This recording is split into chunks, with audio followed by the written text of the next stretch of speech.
და მაინც რა არის სიმსივნე? აჩვენეთ ეს კადრი მსოფლიოს და პასუხიც გაცემული იქნება. დაუჯერებელია, მაგრამ ამ ფოტოზე ერთი და იგივე გოგონაა გამოსახული.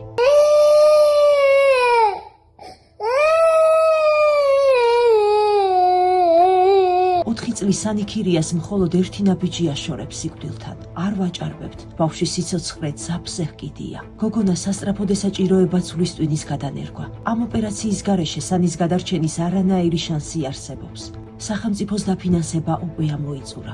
კლინიკა იძულებული გახდა ბავშვი გაეწერა და ახლა უცხო ქვეყნის მიწაზე საბრალო დედა სასტუმროს პატარა ნომერში მომაკვდავი შვილის გულის ფეთქვას დარაჯობს. ვინ იცის, იქნებ მისი მზეც ისევე ნაადრევად ჩაესვენოს, როგორც ცოტა ხნის წინ ჩვენი ქართველი ბიჭუნას 10 წლის დავით ხოშტარიას მზე ჩაესვენა სამუდამოდ. ისიც ხომ ვერ აქ სიმსივნეს ებრძოდა. ახლა კი ზამთრისივე მიწა ემზადება, რომ ბიჭუნას პაწაწინა სხეულს დაეყაროს. არ უნდა დავუშვათ, რომ იგივე ტრაგედია დატრიალდეს სანიქირიას ოჯახში. ერთხელ უკვე დაგვამარცხა ვერაგმა სიკვდილმა და ახლა სიცოცხლის გამარჯვების ჯერია.